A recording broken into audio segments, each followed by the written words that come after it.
Ben Shapiro recently talked about Andrew Tate. He says he actually agrees with a lot of stuff Andrew Tate says. He says that what he says is not harmful to anyone in any shape or form. He says Tate's message may come off as harsh, but the message behind it speaks louder.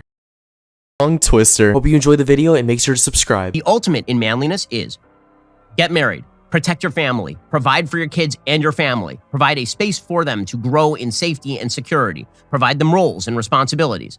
This is the role of a man. This is what a man does. What Andrew Tate focuses mainly on is the critique of how society has undermined a lot of this stuff. And then his prescription is, I'm gonna put a picture of myself online with like 30 cars and it makes me look cool, makes me look masculine. I also like cool cars. Cool cars are amazing. But because we have lost eternal truth, because we have decided as a society the eternal truth has to go, the backlash is not coming in the form of a restoration of eternal truth. Very often the backlash is coming in the form of punch the people in the face who destroyed the eternal truth.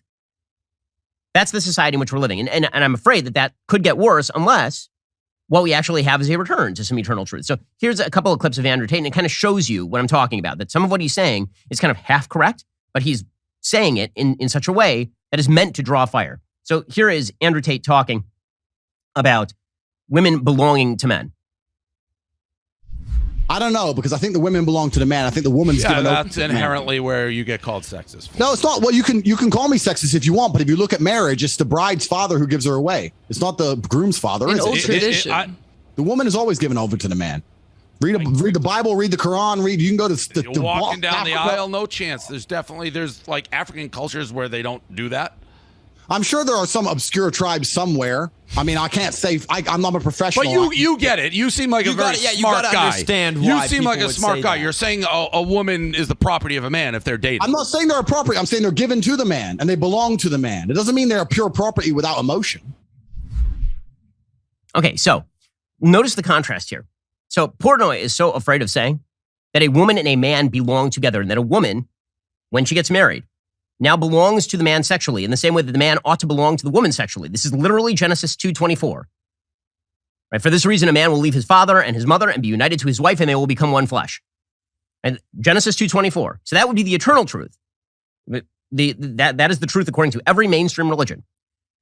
That would be the thing that you would say. And the reason for that, from an evolutionary biology perspective, is because when a woman joins with a man and they create a baby, the woman is sure of her parentage, but the man is not sure of his parentage. And so we as a society tend to prefer monogamy, right? This is the evolutionary biological reason why humanity embraced monogamy, is because it is the best distribution of sexual resources. It's from an evolutionary biological perspective. It's not a moral perspective. That's just evolutionary biology. Brett Weinstein, Heather Heyer talk about it. Right? Heather Heying talk about it. Right? All of this is very well established. When it comes to the morality is that a woman should not be promiscuous and a man should also not be promiscuous. Now, this is the part where Andrew Tate gets the diagnosis right, but he gets the solution wrong. So here is Andrew Tate talking about how women should not be promiscuous. It's bad for them. Well, a woman could say that same thing if she decided. She could say, I can sleep with multiple men, but my men can't sleep with multiple women if she so choose. We're all free individuals, right? Yeah, but you wouldn't agree if a woman said that. I don't think I would personally find that revolting, correct? But there are women who find what I say revolting. So you're not telling other people what to think. You're just saying how you think.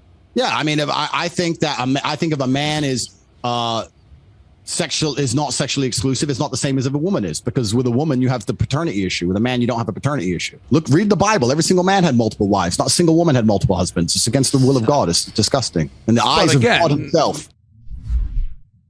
Okay, so again, historically speaking, what Andrew Tate is saying is not wrong. Morally, the reason why church, where we talked about the capacity for change within eternal rules, moves towards monogamy as opposed to polygyny, right, where a man has multiple wives, the reason for that is because the sophisticated arrangement of one man and one woman is the best arrangement. And so it is not good when a woman is promiscuous. It also happens not to be good when a man is promiscuous. Those may not be equivalent in evolutionary biological terms, but that is why eternal morality suggests one man, one woman. So the point that I'm making here is that when the moorings of a society come loose, when the society starts to sort of float, when the iceberg is floating, is no longer moored to anything that keeps it stable, once that happens, the reactions tend to be extremely chaotic. You get an entire movement on the left that is incredibly destructive, and you get a reactive movement that gets a lot of the diagnosis right, but a lot of the diagnosis wrong, right?